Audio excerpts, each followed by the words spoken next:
ಏನು ಗೊತ್ತಾ? ನಮ್ ಫೇವ್ರೆಟ್ ಬ್ರೆಡ್ ಆಮ್ಲೆಟ್. ನಡಿ ಮಾಡೋಣ. 2 ಮೊಟ್ಟೆ ಒಡೆದಿ ಹಾಕಿದೀನಿ. ರುಚಿಗೆ ತಕ್ಕಂಡಷ್ಟು ಉಪ್ಪು, ಚಿಲ್ಲಿ ಪೌಡರ್.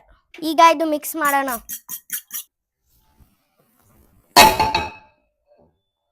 ಸ್ವಲ್ಪ ಎಣ್ಣೆ ಹಾಕತಾ ಇದ್ದೀನಿ.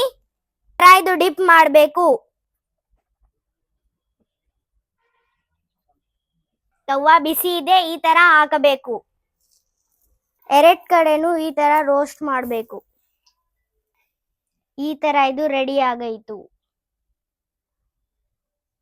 ಈಗ ಇದು ಟೇಸ್ಟ್ ಮಾಡಕ್ಕೆ ನಮ್ ತಮ್ಮ ಬಂದಿದೆ. ಟೇಸ್ಟ್ ಮಾಡಿ.